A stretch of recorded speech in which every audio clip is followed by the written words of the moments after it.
Recording progress, हाँ।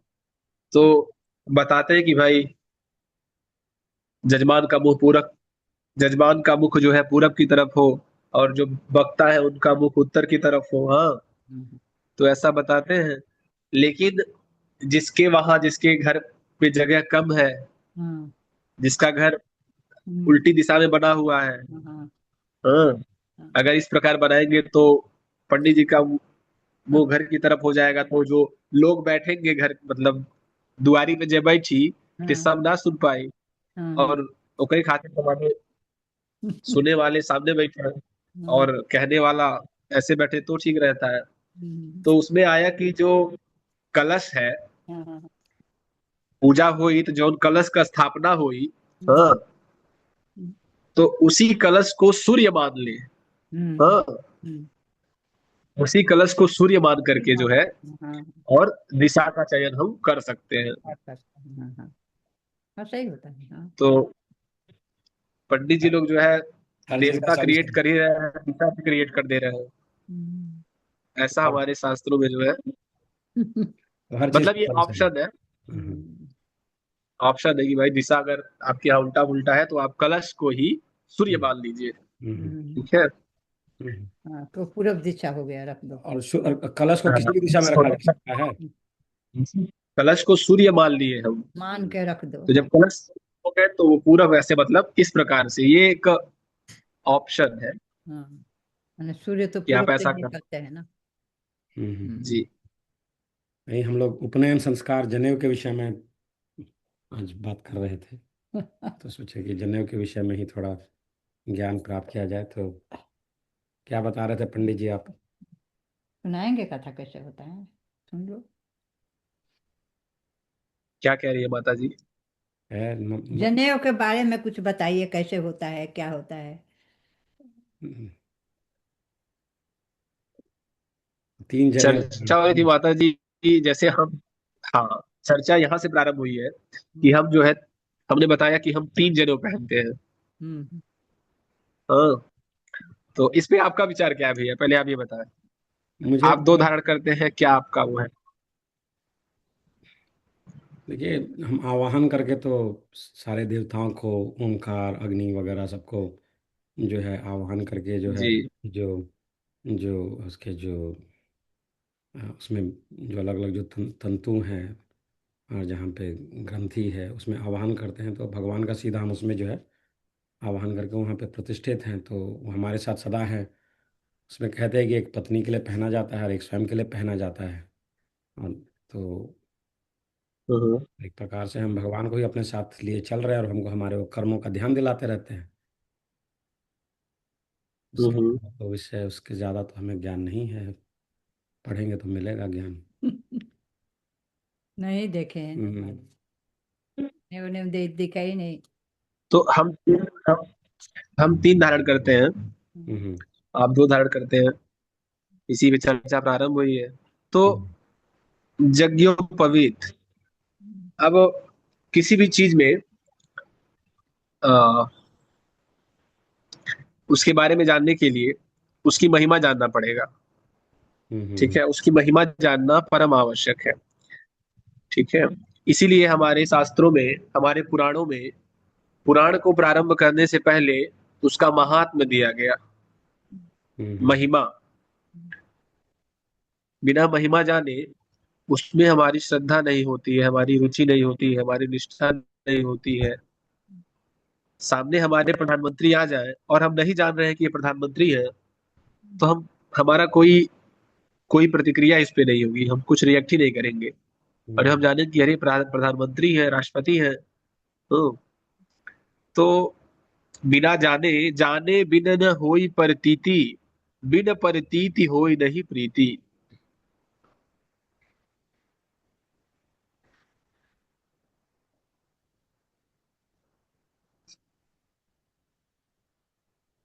जग्योपवीतम, मंत्र पढ़ते हैं, जग्योपवीतम परमम पवित्रम। हम्म,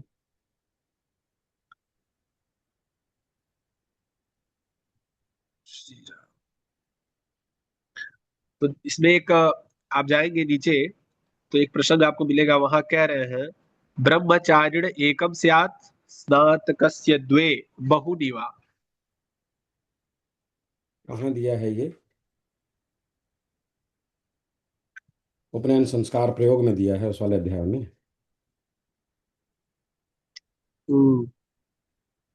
ये तो इस प्रकार प्रारंभ हो रहा है, जहाँ पे दिया है कि उपनयन संस्कार से पहले दिन अथवा उपनयन संस्कार के दिन उपनयन संस्कार करने वाला कुमार का पिता अथवा उपनयन करने का अधिकारी उस दिन सपत्नी उपवास रखे, प्रातःकालिक शौच आदि नित्य क्रिया संपन्न करके, मांगलिक स्नान करके, धुले हुए दो वस्त्र धोती एवं उत्तरीय धारण करके, संध्या वंदन आदि से निवृत्त होकर, अल्पना आदि से अलंकृत शुद्ध पवित्र देश में अपने आसन पर पूर्वाभिमुख बैठ जाए, अपने दाहिनी ओर पत्नी को बैठा ले और पत्नी के दाहिनी ओर कुमार जिसका उपनयन होना है बैठ जाए। के विषय में फिर जो है उसके रेफरेंसेस दिए हैं कि पिता वोपनयेत पुत्रम तदभावे पितुः पिता तदभावे पितुर्भ्राता तदभावे तु सोदरः स पिता पितामहो भ्राता ज्ञातयो गोत्र जाग्रजाः उपायने अधिकारी स्यात् पूर्वाभावे परः परः पितेति विप्र परम न क्षत्रिय वैश्योः तयोस्तु पुरोहित एव उपनयनस्य दृष्टार्थवात् तयोस्तवध्यापने नधिकारात्। जिस द्विजाति बालक का उपनयन होता है शास्त्रीय भाषा में उसे माणवक कहा जाता है। उस माणवक का उपनयन संस्कार करने का अधिकारी कौन है, इसकी अवस्था में पारस्कर गृह सूत्र के गदाधर भाष्य में महर्षि वृद्ध गर्ग के वचन से बताया गया है कि पिता पितामह चाचा सहोदर भाई बंधु बांधव तथा गोत्र के लोग उपनयन कराने के अधिकारी होते हैं। इनमें पुत्र जी। इनमें पूर्व के प्राप्त न होने पर भी उत्तरवर्ती लोगों का अधिकार है, अर्थात यदि पिता है तो पिता आदि को उपनयन कराने का अधिकार नहीं है। यहाँ यह व्यवस्था ब्राह्मण के लिए है। क्षत्रिय वैश्य बालक उपनयन तो पुरोहित आचार्य को ही कराना चाहिए, क्योंकि उन दोनों को अध्यापन का शास्त्रतः अधिकार नहीं है। फिर इसके बारे में फिर बता रहे हैं, पुण्य क्षेत्रम नदी तीरम गुहा पर्वत मस्तकम तीर्थ प्रदेश सिंधूनाम संगम पावनम वनम उद्यानानि विविक्तानि बिल्व मूलम तटम गिरेह तुलसी काननम गोष्ठम वृषशून्य शिवालय अश्वत्थामल कीमूलम गोशाला जल मध्यतः देवतायतनम कूलम समुद्रस्य निजम गृहम। फिर बता रहे हैं कि अपनी दाई और पत्नी को बिठा लें। उसके बारे में बता रहे हैं कि संस्कार्य पुरुषो वापि स्त्री वा दक्षिणतः सदा संस्कार कर्ता सर्वत्र तिष्ठे दुक्तरतः सदा व्रतबंधे विवाहे च चतुर्थ्याम सह भोजने व्रते दाने मखे श्राद्धे पत्नी तिष्ठति दक्षिणे। और फिर आगे बता रहे हैं कुमार के विषय में जिसका उपनयन होना है उसके बारे में बता रहे हैं, शिशुस्तवन्न प्राशनात् प्रागाचौलम बालकः स्मृतः कुमारकस्तु विज्ञेयो यावन्मौञ्जी निबंधनम। फिर बता रहे हैं तिलक लगा, ये तो विधि बता रहे हैं इसमें, यहाँ पे जो है विधि के विषय में बता रहे हैं।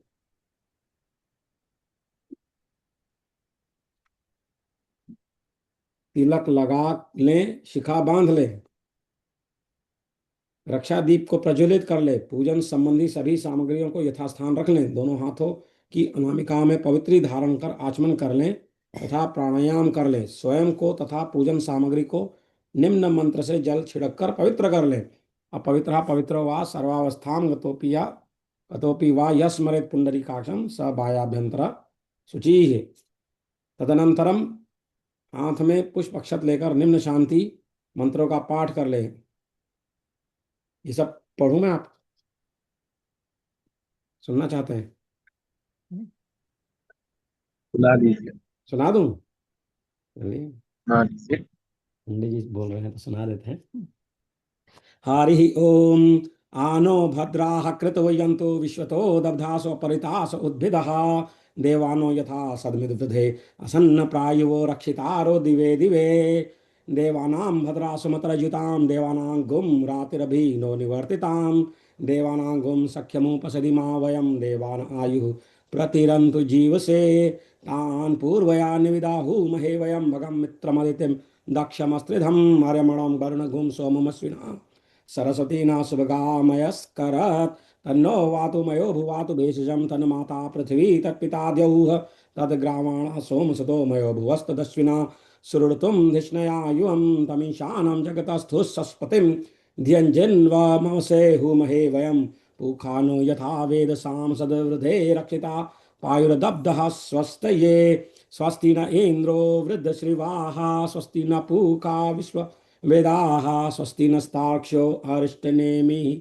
स्वस्ति नो बृहस्पतिर्दधातु पृषदश्वां मरुतः पृश्निमातरः शुभं यावानो विदथेषु जगमयः अग्निजिह्वा मनवः सूरचक्षसो विश्वेनो देवा अवसागमन्निः भद्रं कर्णेभिः शृणुयां देवा भद्रं पश्येमाक्षभिर्यजत्राः स्थिरे रङ्गे स्तुष्टुवाङ्घुं सस्तनुभिर्व्यशेमहि देवहितं यदायुः शतमिन्नो शरदो हन्ति देवा यत्रा नश्चक्रा जरसं तनूनां पुत्रासु यत्र पितरो भवन्ति मानो मद्यारीर्षितायुर्गन्तुः आदितिर्द्योरादितिरन्तरिक्षमादितिर्माता स पिता स पुत्रः विश्वदेवादितिः पञ्चजनादितिर्जातमदितिर्जनित्वं द्योः शान्तिरन्तरिक्षगुं शान्तिः पृथ्वी शान्तिरापः शान्तिरोषधयः शान्तिः वनस्पतयः शान्तिर्विश्वदेवाः शान्तिर्ब्रह्म शान्तिः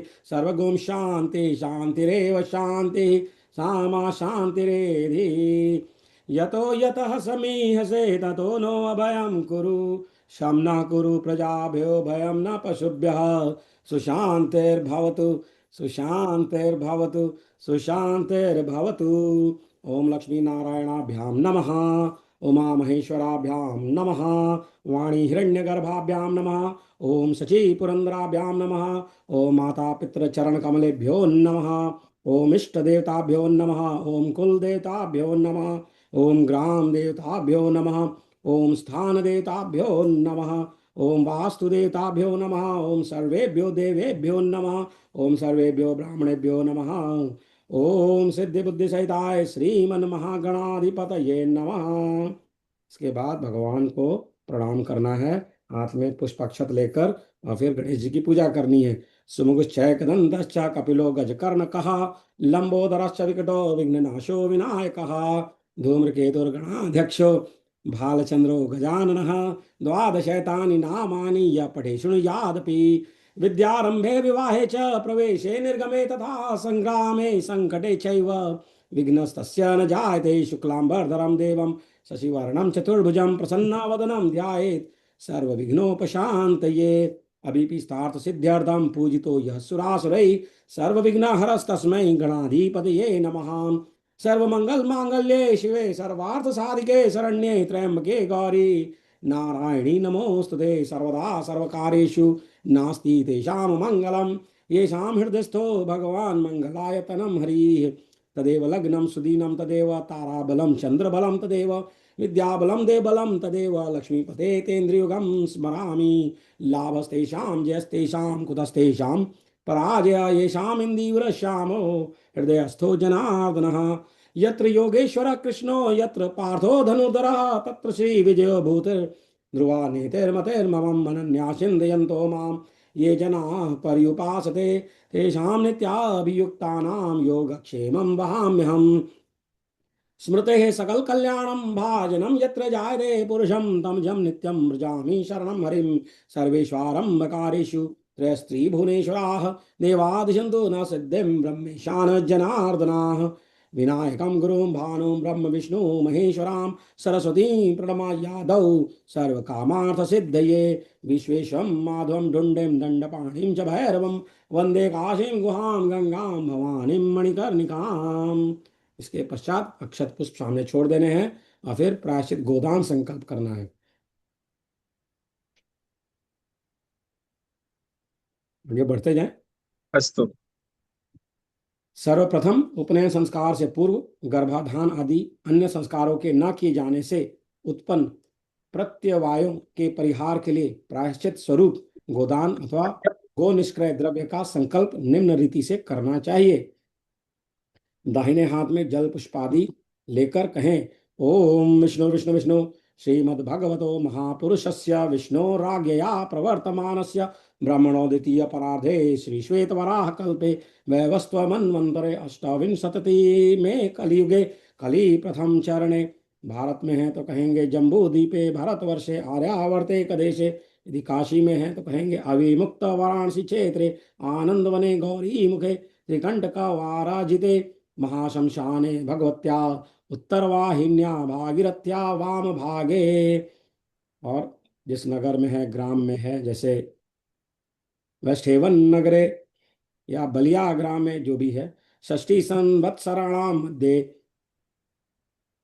संवत्सरे, जो संवत्सर है उत्तरायण दक्षिणायन, उत्तरायणे शिशिर ऋतौ फाल्गुन मासे कृष्ण पक्षे एकादशी तिथौ, कि जो नक्षत्र है वो योग करण वासर, राशि स्थिति सूर्य राशि स्थिते चंद्रे शेषेषु ग्रहेषु यथा यथा राशि स्थान स्थितेषु सत्सु एवं ग्रह गुण गणा विशिष्टे शुभ मुहूर्ते। जो भी गोत्र है, गोत्रः सपत्नीकः नाम, फिर शर्मा अस्य कुमारस्य गर्भाधान पुंसवन सीमंतोन्नयन जात कर्म नामकरण निष्क्रमण प्राशन चूड़ाकरण संस्काराणाम स्वकाले कृताणाम कालातिपत्ति दोष परिहारेण व्रात्य दोष परिहार द्वारा उच्छिन्न यज्ञोपवीत संस्कार परंपरा दोष परिहारार्थम उपनयनाधिकार सिद्धि द्वारा श्री परमेश्वर प्रीत्यर्थम कृच्छ्रात्मकम प्रायश्चित्तम गो निष्क्रय द्रव्य दान प्रत्यामनायन करिष्ये।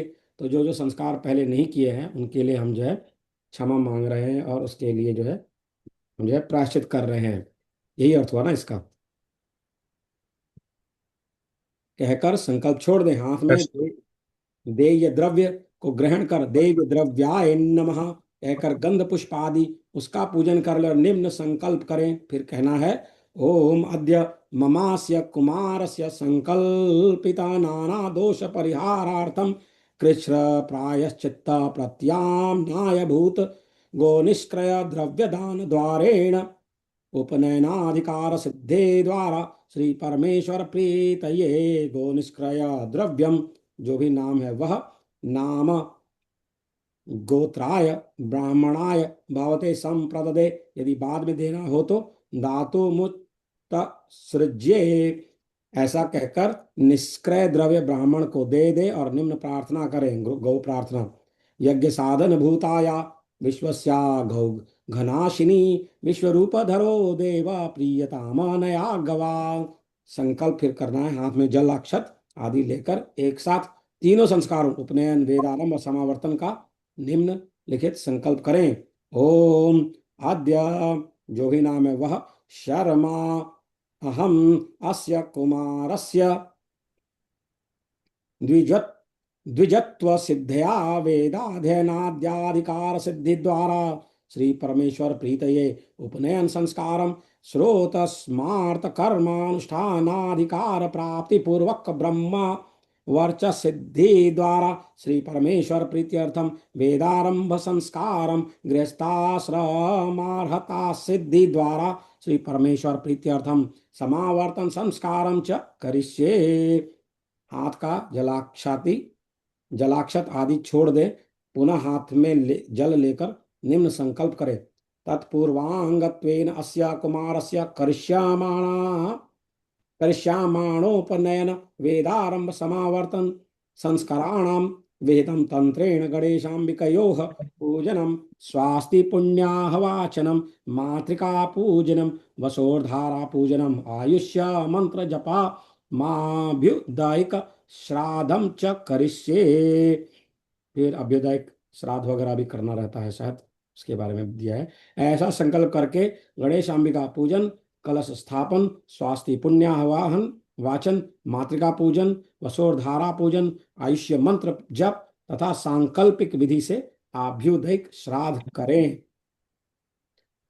उपनयन संस्कार करने की योग्यता प्राप्त करने के लिए गोदान। उपनयन संस्कार से पूर्व कुमार का पिता आदि स्वयं की उपनयन कर्म में योग्यता प्राप्ति के लिए प्रायश्चित स्वरूप गोदान का निम्न संकल्प करे। निष्क्रय द्रव्य दान का निम्न संकल्प करे। ओम आद्य मम सकल पापक्षय पूर्वकामस्य कुमारस्य उपनयन कर्मणि मम उपनेतृत्वाधिकार सिद्धि द्वारा श्री परमेश्वर प्रीतये कृच्छ्रतया प्रत्याम्नाय भूत गोत्र निष्क्रय द्रव्यम, जो भी गोत्र है, गोत्राय ब्राह्मणाय संप्रदे दे, ऐसा संकल्प कर निष्क्रय द्रव्य ब्राह्मण को दे दे। गायत्री जप हेतु ब्राह्मण वर्ण, इसके बाद पिता आदि आचार्य गायत्री उपदेश देने के अधिकार प्राप्ति के लिए स्वयं अथवा वृत्त ब्राह्मण के द्वारा द्वादश सहस्र, द्वादशाधिक सहस्र अथवा आयुत गायत्री जप कराएं।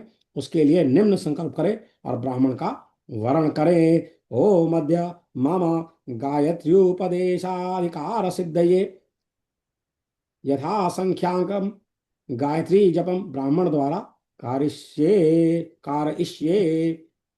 यथा संख्यांक, यहाँ पे क्या बताना रहेगा, समय एवं सामर्थ्य होने पर कुछ ब्राह्मणों को बैठाकर 10,000 12,000 संख्या तक या इसके अधिक अथवा यथाशक्ति गायत्री मंत्र का जप करा सकते हैं। तो जितनी करानी है उतना बोलना है। एक सहस्र गाय, एक सहस्र संख्यांकम, ऐसा बोलना रहेगा ना। बटुक का प्रवेश, फिर बटुक आते हैं। आपको कुछ कमेंट्री देनी है? बस। क्या हो गया, शर्मा रहे हैं क्या? नहीं, हम्म, आप, आपको बस सुन रहे हैं, आपकी जो श्रद्धा जो निष्ठा है इन सब अध्ययन करने में, बस वही देख रहे हैं, सुन रहे हैं आपको, और क्या। सही पढ़ रहा हूँ कि कुछ गड़बड़ तो नहीं कर रहा हूँ ना कहीं? नहीं, ठीक है, बाकी थोड़ी सी 10% वाला वो है, 10 नहीं 5% कह सकते हैं। क्या है? जब मतलब आराम से पढ़ेंगे और तब और अच्छा हो जाएगा। 95% ओके है। ठीक, पहली बार पढ़ रहे हैं ना तो थोड़ा कठिनाई हो रही है, समझ समझ के पढ़ रहे हैं तो। बटुक का प्रवेश, तो फिर बालक आते हैं। इसके बाद हाथ में अक्षत और फल लिए हुए बटुक को आचार्य के समीप लाएं। बटुक अभी तक किए गए मनमाने आचरण, भाषण, भक्षण आदि दोषों के परिहार के लिए तथा उपनयन संस्कार की योग्यता सिद्धि के लिए प्रायश्चित के रूप में गोदान, गो निष्क्रय द्रव्य का संकल्प करे। इससे पहले जो जो कर्म किए रहते हैं वो सब माफ हो जाते हैं। अब देखिए, हमारे मतलब गाय की महिमा कितनी है कि हमें किसी चीज में, किसी चीज के लिए योग्य बनना है, हाँ, उसका अधिकारी बनना है, जनेऊ करने के लिए अधिकारी बनने के लिए, जनेऊ कराने के लिए अधिकारी बनने के लिए, हाँ, जो अभी क्या ये है, क्या कह रहे हैं कि मनमाने आचरण, भाषण और भक्षण आदि दोषों के परिहार के लिए, हाँ, सब चीजों के लिए क्या करना है, गोदान। तो गाय की इतनी महिमा है, गो निष्क्रय गोदान करने द्रव्य से क्या हमारा होता है? गो निष्क्रय द्रव्य, फिर गोदान के गो बाद। गो गाय दान भी कर सकते हैं, गाय नहीं है तो, अब गाय नहीं दान कर रहे हैं लोग तो गो निष्क्रय द्रव्य लिखा हुआ है। अब जितने में गाय आती है उतना पैसा दे दीजिए, अच्छा। ले पट्टी दी जाए, अपने आप खरीद ले बरोबरे। ओ मध्य, जो भी गोत्र है, गोत्र, कि जो भी नाम है, बट को अहम कामचार कामवाद काम भक्षण आदि दोष परिहारेण स्व स्योपनयत्वाधिकार सिद्धये कृच्छ्रत्रय प्रत्याम्नाय गोत्र निष्क्राय द्रव्यम, कि जो भी गोत्र है, गोत्राय जो भी नाम है, शर्मणे ब्राह्मणाय संप्रददे, ब्राह्मण को गोदान, गो निष्क्रय द्रव्य दें। बटुक के मुंडन का संकल्प, इसके बाद आचार्य बटुक के मुंडन के लिए दाहिने हाथ में अक्षत आदि लेकर संकल्प करे। ओ मध्य अस्य कुमारस्योपनयनांग भूतम वपनम करिष्ये, कहकर हाथ में लिए जल अक्षत छोड़ दे। वपनम तो वपन भोजन। क्या होता है? हाँ, वपन क्या होता है? वपनम होता है, वपनम तो भोजनात् पूर्व मेव कार्यम,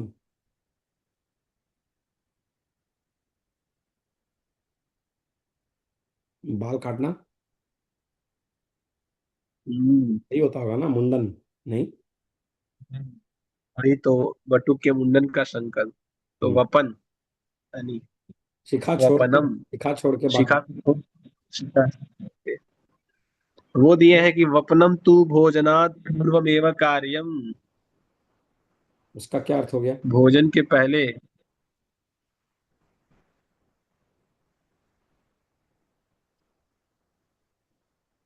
भोजन के पहले वपन कराना है, वही दे रहे हैं। हम्म। इसके बाद बटुक की शिखा को छोड़कर चूड़ाकरण संस्कार के अनुसार मुंडन कराएं, स्नान कराकर वस्त्र धारण कराकर पुष्पमाला आदि से अलंकृत कर बैठाएं। ये भी बड़ा कार्यक्रम है। वो सारे फिर जो है मुंडन वाले, जो है चूड़ाकरण वाले कार्यक्रम भी करने हैं इसमें। जी। फिर कह रहे हैं ब्राह्मण भोजन संकल्प। इसके बाद 3 ब्राह्मणों को भोजन कराने के लिए दाहिने हाथ में जल अक्षत आदि लेकर संकल्प करें। ओम आद्य अस्य कुमारस्योपनयनाख्ये कर्मणि पूर्वांगत्वेन त्रीन् ब्राह्मणान् भोजयिष्यामि। भोजन पर्याप्तम मिष्टान्नम तन्निष्क्रय द्रव्यम वादास्ये। ऐसा कहकर संकल्प जल छोड़ दें। तदनंतर 3 ब्राह्मणों को भोजन कराएं। कुमार को भी क्षार लवण रहित पेय यानी खीर आदि मधुर भोजन कराएं। अग्नि संस्थापन संकल्प। इसके बाद आचार्य वही भोजन कराए तो भोजन कराए दिए ना, तो मतलब भोजन से पहले जो है वपन करा ले, यही कह रहे हैं। वही लिखा था वपनम। वपनम तो भोजनात् पूर्वमेव कार्यम। अग्नि स्थापन संकल्प। इसके बाद आचार्य दाहिने हाथ में जल अक्षत आदि लेकर अग्नि स्थापना का संकल्प करें। अग्नि को अरण्य मंथन द्वारा प्रकट करने अथवा सुवासिनी द्वारा लाने का विधान है। हम पढ़ रहे थे कि अलग अलग प्रकार की अग्नि होती है, उनके भी जो है हम्म। अलग अलग, भूल गए अलग अलग उनके नाम जो है, लेकिन उनमें भी जो है क्लासिफिकेशन है। अच्छा सा था, पढ़ा था कहीं। ओमद्य अस्मिन्नुपनयन कर्मणि समुद भवनामाग्नेह स्थापनम करिष्ये कहकर जल अक्षत छोड़ दे। फिर वेदी निर्माण करना है। सुविधा की दृष्टि से उपनयन, वेदारंभ तथा समावर्तन संस्कार के लिए 3 वेदी बनाएं और एक साथ तीनों का पंचभू संस्कार निम्न रीति से कर लें। पहले उपनयन वेदी, तदनंतर वेदारंभ वेदी और फिर समावर्तन वेदी का संस्कार करें। पंचभू संस्कार परिसमूहन। 3 कुशों के द्वारा दक्षिण से उत्तर की ओर वेदी को साफ करें, दक्षिण से उत्तर की ओर, और उन कुशों को ईशान कोण में फेंक दें। तो ईशान कोण इधर हो गया। त्रिभिदर्भैः परिसमूह्य तान कुशानैशान्याम परित्यज्य। उपलेपन। गाय के गोबर तथा जल से वेदी को लीप दे। गोमयोदकेनोपलिप्य। गोमयोदकेनोपलिप्य। अच्छा। उल्लेखन या रेखाकरण। श्रुवा के मूल से, श्रुवा क्या होता है? श्रुवा के मूल से वेदी के मध्य भाग में अर्थात जिससे घी का हवन करते हैं, घी उठा के डालते हैं। वो श्रुवा होता लकड़ी का होता है, देखे होंगे। है। हाँ, देखे हैं, याद है। लकड़ी का रहता है नहीं होता तो। है तो नहीं होता है तो आम का पत्ता बांध करके लकड़ी में बना दिया जाता है। हम्म। तो वही लकड़ी का शुआ होता है, तो जो उसका जो पकड़ने वाला जो जड़ है, हम बेस तो है। उसी से लिखना होता है। श्रुव मूलेन लिख्य अच्छा। त्रिरु लिख्य। और श्रुवा के नहीं मूल। श्रुआ है तो हम्म। कुश मूलेन वा लिखा हम्म। हुआ है। श्रुव मूलेन कुश मूलेन वा त्रिरु लिख्य। श्रुवा के मूल से वेदी के मध्य भाग में प्रादेश मात्र अंगूठे से तर्जनी के बीच की दूरी। यानी ये होता है प्रादेश मात्र। क्या होता है? ये प्रादेश मात्र है। प्रादेश मात्र भूमि जो है आप दान कर सकते हैं अमेरिका में। ये यहाँ यही मतलब अंगुष्ठ से तर्जनी तक की जो दूरी है, ये प्रादेश मात्र है। तो श्रुवा के मूल से वेदी के मध्य भाग में प्रादेश मात्र लंबी 3 रेखाएं पश्चिम से पूर्व की ओर खींचें। 1 2 3 ऐसे। रेखा खींचने का क्रम दक्षिण से प्रारंभ कर उत्तर की ओर होना चाहिए। तो ऐसे ऐसे खींचना है। नहीं नहीं, क्या कह रहे हैं? 3 रेखाएं पूर्व से पूर्व की ओर खींचे। पश्चिम। रेखा खींचने का क्रम दक्षिण से प्रारंभ कर अच्छा, तो नीचे से ऊपर जाना है। तो मैं यहाँ बैठा हूँ, ये पूरब है, तो ऐसे ऐसे खींचना है। और दक्षिण क्या कह रहे हैं दूसरी वाली लाइन? से उत्तर की ओर होना है, तो पहले दक्षिण वाली खींचे, फिर उसके ऊपर और फिर उसके ऊपर, उत्तर की दिशा में। जैसे हम लिखते हैं मैथ वाला। आ गया समझ में। फिर उद्धरण, उन खींची हुई तीन रेखाओं से उल्लेखन क्रम से अनामिका तथा अंगुष्ठ के द्वारा थोड़ी थोड़ी मिट्टी निकालकर बाएं हाथ में रखता जाए। बाद में सब मिट्टी दाहिने हाथ पर रखकर ईशान कोण की ओर फेंक दें। अनामिका अंगुष्ठाभ्याम मृद मुद धृत्या अभ्युक्षण या सेचन। तदनंतर गंगा आदि पवित्र नदियों के जल के छींटों से वेदी को पवित्र करे।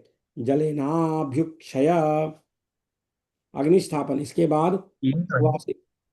ये ये पांच आपने पढ़े पंचभूत संस्कार। तो किसी भी चीज में उसका संस्कार करना बहुत आवश्यक होता है। जैसे हमें ब्राह्मण बनने के लिए ये यज्ञोपवीत संस्कार दिया, तो वैसे ही हवन के लिए ये पंचभूत संस्कार होते हैं। ये कुंड जो होता है, हवन वेदी होती है, उस पे ये संस्कार किया जाता है उसकी पवित्रता के लिए। ठीक है। तो आपने कुछ से साफ किया, गोबर लेपा, हाँ, जल छिड़का, और कुश के मूल से लिखा आपने, वो मिट्टी उठा करके फेंकी, तो ये इसका संस्कार है हवन वेदी का। आप घर हवन पे करते करते हैं हैं तो लोग इतना तो करना बहुत ही आवश्यक है।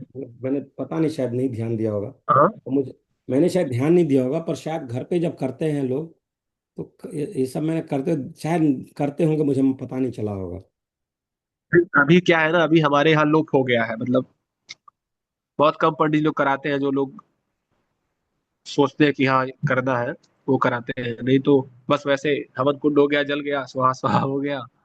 नहीं तो ये आवश्यक है बहुत ही। हम्म।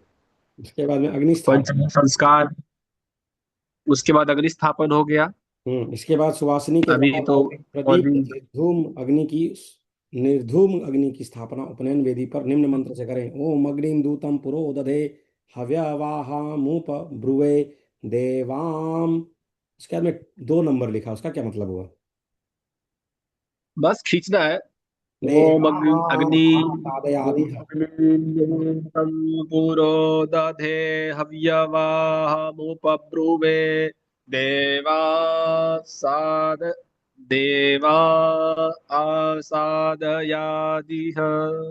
अच्छा, ये यहाँ पे मेरा 10% जा रहा है इस कला में। जैसे वो पूर्व सूक्त में पढ़ते हैं तो आता है, नाभ्या आशीद अंतरिक्षगु शीष्णो द्यौः समवर्तत। क्या आता है? नाभ्या आशीदन्तरिक्षगु शीष्णो द्यौः समवर्तत। पदभ्यागु पदभ्यागु भूमिर्दिशाः श्रोतरा तथा। वहां भी आता है, लोकान् अकल्पयन्। हम्म। ऐसे आता है वहां भी।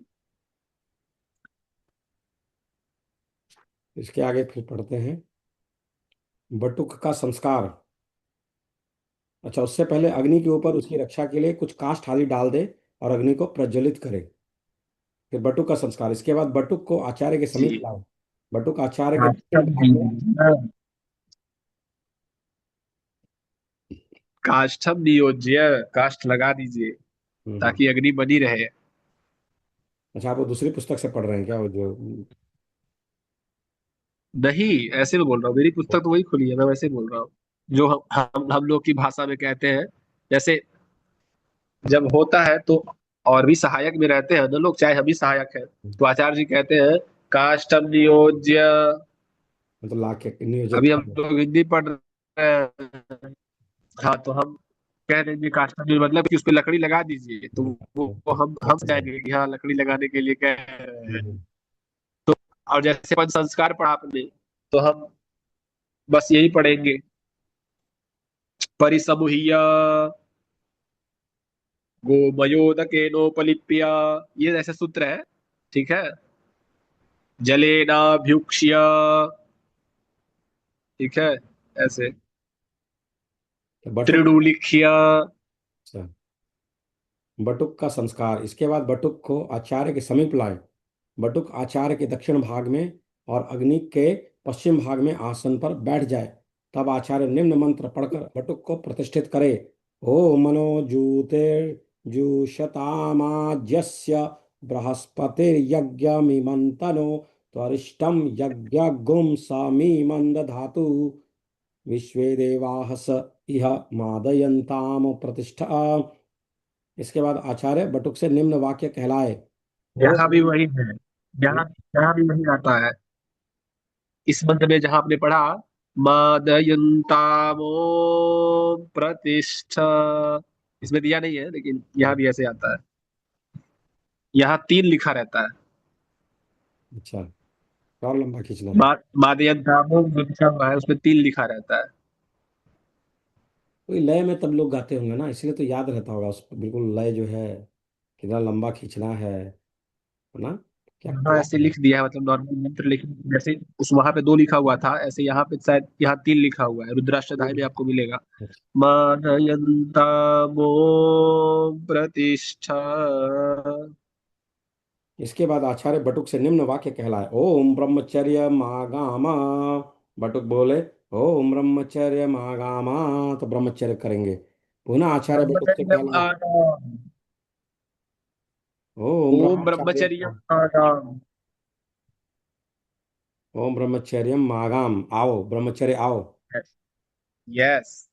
ओम ब्रह्मचार्य सानी। बटुक बोले ओम ब्रह्मचार्य सानी। बटुक को कटी सूत्र और कौपीन धारण कराए। इसके बाद आचार्य मौन हो। बटुक को कटी सूत्र धारण कर। कटी सूत्र क्या होता है? कटी सूत्र करधन। अच्छा। तदनंतर निम्न मंत्र बोलते हुए कौपीन वस्त्र धारण करे। ओम ये नेन्द्राय बृहस्पति वासा पर्यदधाद मृतम तेन त्वा परि दधाम्यायुषे दीर्घायुत्वाय बलाय वर्चसे। इसके बाद 2 बार आचमन कराएं। द्विवारं तालुस्पर्श गामी जल प्राशन मात्रम न तो त्रिरावृत्त हृदय स्पर्शगामी जल प्राशनस्य द्विरावृत्ति ही। गले तक जाना चाहिए, पीते हैं वो, आचमन करते हैं तो। उसके बाद में ओम केशवाय नमः, नहीं, नारायणाय नमः, ब्राह्मण ओम माधवाय नमः, ब्राह्मण के तो हृदय तक जाना चाहिए ना। हृदय तक जाना चाहिए। हाँ, क्या आगे है? द्विवारं तालु स्पर्श स्पर्शगामि जल प्राशन मात्रम न तु त्रिरावृत्त हृदय स्पर्श स्पर्शगामि जल प्राशन द्विरावृत्ति संस्कार प्रदीप। ओम बटुक की केशवाय शिखा नमः, बांध ले, क्या है? पढ़िए पढ़िए। ओम नारायणाय नमः, ओम माधवाय नमः कहकर आचमन कर, और ओम ऋषिकेशाय नमः कहकर हाथ धोएं। आचमन का जल तालु मात्र को स्पर्श करें। इसी प्रकार 1 बार आचमन और करें। उसके बाद में ये हो गया मेखला बंधन। इसके बाद आचार्य बट्टू को खड़ा कर उसके कटी प्रदेश में प्रदक्षिण क्रम से 3 आवृत कर प्रवर के नियमानुसार 3 या 5 गांठ बांधकर निम्न मंत्र से ब्राह्मण को मुंज की, क्षत्रिय को प्रत्यंचा की और वैश्य को क्षण की मेखला धारण कराए। ओम यम दुरुक्तम परिबाधमाना वर्णम पवित्रम पुनति म आगात प्राणापानाभ्यं बलमादधाना स्वसा देवी सुभगा मेखलेयम्। ओम यम दुरक्त परिबाधमाना वर्णम पवित्रम पुनति म आगात प्राणापानाभ्याम बलमादधाना स्वसा देवी सुभगा मेखलेयम। शिखा बंधन। प्रणव पूर्वक गायत्री मंत्र से बटु की शिखा बांधे। यज्ञोपवीत सहित अष्ट भांडदान। इसके बाद यज्ञोपवीत धारण की योग्यता प्राप्त करने के लिए बटुक यज्ञोपवित्र चावल से पूर्ण दक्षिणा सहित 8 पात्रों भांडों के दान का निम्न संकल्प करे। ओ मध्य, जो भी गोत्र है, गोत्रहा जो भी नाम है बटुको, हम स्वकीयोपनयन कर्म विषयक सत संस्कार प्राप्त्यर्थम तथा च द्विजत्व सिद्धि वेदाध्ययन अधिकार सिद्ध्यर्थम यज्ञोपवित धारणार्थम च श्री सवित्र नारायण प्रीतये इमान्यष्टौ भाण्डानि स यज्ञोपवीत फलाक्षत दक्षिणा सहितानि यथा नाम गोत्रेभ्यो ब्राह्मणेभ्यो दातुमु सृज्ये। अच्छा, इस प्रकार संकल्प बोलकर पात्रों को ब्राह्मणों को दे दे और यज्ञोपवीत धारण करने की निम्न प्रक्रिया संपन्न करे। अस्तु। इसके बाद में यज्ञोपवीत संस्कार तो सब करके और फिर अब जब यज्ञोपवीत धारण होगा। ओम आपोहिष्ठामयो भुवस्ता न ऊर्जे दधात न महेरणाय चक्षसे। ओ यो वह शिवतमो रसस्तस्य भाजयते हनः उशतीरिव मातरः तस्मा अरंगमाम वो यस्य क्षयाय जिन्वथा आपो जनेथा च नः। फिर यज्ञोपवीत का अभिमंत्रण करें। तदनंतर आचार्य यज्ञोपवीत की गांठ का स्पर्श कर निम्न मंत्र से अभिमंत्रण करे। ओम प्राणानाम ग्रंथिरसी रुद्रो मां विशांत कहा तेनान्नेनाप्यायस्व। यज्ञोपवीत में देवताओं का पूजन करे। इसके बाद यज्ञोपवीत को ओम भूर्भुवः स्वः ओम कहकर किसी पात्र में रखकर एतम ते देव सवितर्यज्ञम प्राहुर्बृहस्पति ब्रह्मणे तेन यज्ञमव तेन यज्ञपति तेन अमामव। इस मंत्र से प्रतिष्ठित करें। तदनंतर निम्न मंत्रों को पढ़कर यज्ञोपवीत के 9 तंतुओं में अक्षत छोड़कर आवाहन करे और गंधाक्षत पुष्पाणि समर्पयामि कहते हुए, गंधाक्षत पुष्प वगैरह समर्पित कर रहा हूं कहते हुए 9 तंतुओं में अधिष्ठित देवताओं का गंध अक्षत पुष्प से पूजन करें। ओम ओंकार देवत्याय प्रथम तंतवे नमः। ओम अग्निदेवत्याय द्वितीय तंतवे नमः। ओम नागदेवत्याय तृतीय तंतवे नमः। ओम सोमदैवत्याय चतुर्थ तंतवे नमः। ओम इंद्रदेवत्याय पंचम तन्वे नमः। ओम प्रजापति दैवत्याय षष्ठ तंतवे नमः। ओम वायु दैवत्याय सप्तम तंतवे नमः। ओम सूर्य दैवत्याय अष्टम तंतवे नमः।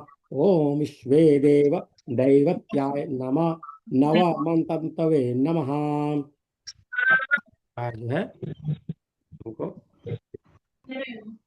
तो ग्रंथियों के अधिदेवताओं का पूजन। आचार्य निम्न मंत्रों से यज्ञों तीनों ग्रंथियों का गंधाक्षत पुष्पाणि समर्पयामि कहकर गंधाक्षत पुष्प छोड़ते हुए क्रम से पूजन करे। ओम ब्रह्म जज्ञानम प्रसाद्विमतः वेन आवह ताबुष्ठाः सतश्च योनिमास वह महा इदं विष्णुर्क्रमे त्रेधा निदधे पदम पागुं सुरे स्वाहा विष्णवे नमः। ओम नमस्ते रुद्रमंडल उतोता ईशवे नमः ते नमः ईश्वराय नमः। समग्र ज्योति समग्र यज्ञोपवीत के अधिदेवता का ओम ब्रह्मणे नमः कहकर पूजन करे। इसके बाद में सूर्य दर्शन। इसके बाद पवित्र को हाथ में लेकर उसे सूर्य को निम्न मंत्र से दिखाए। ओम कृष्णेन रजसा वर्तमान निवेशयन्नहमर्त्यञ्च हिरण्यं येन सविता अर्थेन देवोपाति भुवनानि पश्यन् श्री सूर्य नारायणाय नमः। यज्ञोपवीत का अभिमंत्रण। इसके बाद ओम आपोहिष्ठा मयो भुवस्तान ऊर्जे दधातन महेरणाय चक्षसे यो वह शिवतमो रस तस्य भाजयते अन्नः चतीरीव मापरः तस्मा अरंगमाम ओ यस्य क्षयाय जिन्वथा आपो जनेथा च नः। इस मंत्रों से इन मंत्रों से यज्ञोपवीत का जल से मार्जन करें तथा 10 बार गायत्री मंत्र से उसे अभिमंत्रित करें। यज्ञोपवीत धारण विनियोग। आचार्य हाथ में जल लेकर निम्न प्रकार से विनियोग मंत्र बोले। ओम यज्ञोपवीतमित्यस्य परमेश्वरिः पृष्ठोपछन्दो लिंगोक्ता देवता यज्ञोपवीत प्रकारणे यज्ञोपवीत धारणे विनियोगः। यहाँ कहकर जल छोड़े विनियोग हो गया। उसके बाद पवित्र यज्ञोपवीत धारण होगा। इसके बाद आचार्य निम्न मंत्र बोलता हुआ गणेश आदि देवताओं को स्पर्श कराकर बटुक के दक्षिण बाहु को, दक्षिण माने दाहिना, दाहिना ऐसे उठा लेंगे तभी ऐसे पहनाएंगे ना, कंधे पे रुक जाएगा, ये वाला नीचे चला जाएगा। अच्छा अच्छा देवता। इसके बाद आचार्य निम्न मंत्र बोलता हुआ गणेश आदि देवताओं को स्पर्श कराकर बटुक के दक्षिण बाहु को ऊपर कर बाएं कंधे पर यज्ञोपवीत पहनाए और कहें ओम यज्ञोपवीतम परमं पवित्रम प्रजापतेर्यत् सहजम पुरस्तात् आयुष्यमग्रयम् प्रतिमुंच शुभ्रम यज्ञोपवीतम बलमस्तु तेजः यज्ञोपवीत त्वा यज्ञोपवीतेनोपन भावयामि। उसके बाद में आचमन। बटुक प्रत्येक यज्ञोपवीत धारण करने के बाद पूर्व रीति पृष्ठ संख्या 203 के अनुसार 2 बार आचमन करे। फिर दंड धारण, दंड धारण, अंजलि पूरण, सूर्य दर्शन, ये सब। उसके बाद में फिर ब्रह्मा का वरण यह होता है। फिर कुशकंडिका और हवन विधि है, इसके विषय में दिया है जो कि आज हम नहीं पढ़ेंगे।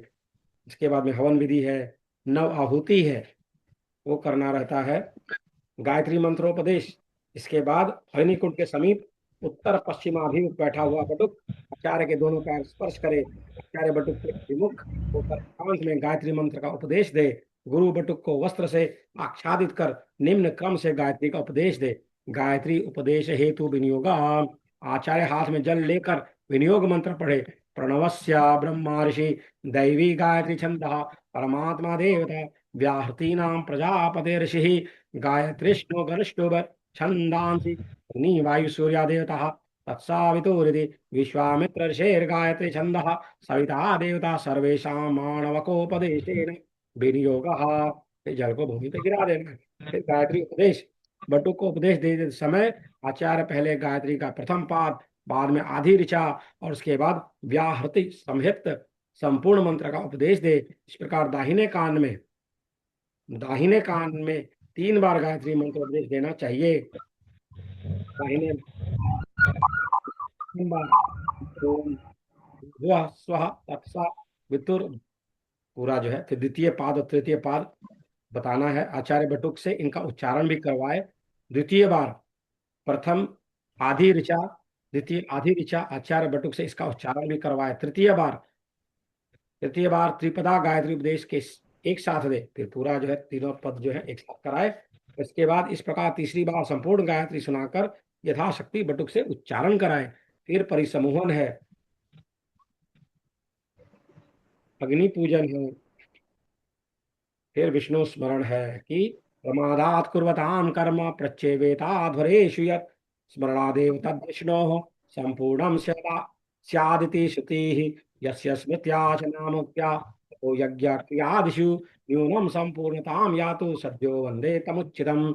यत्पादपङ्कज स्मरणात् यस्य नाम जपादपि न्यूनं कर्म भवेत् पूर्णं तं वन्दे साम्बमीश्वरम्। ओम विष्णवे नमः।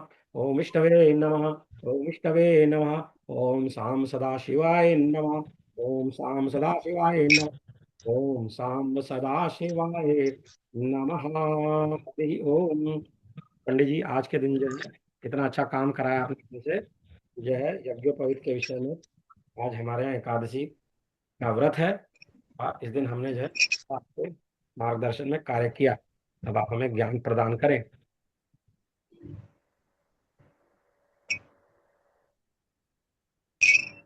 अब रिकॉर्डिंग स्टॉप हो जाए। स्टॉप कर दिया जाए फिर ज्ञान मिलेगा। ठीक हम क्या ज्ञान दें। है। तो आप हैं, हम तो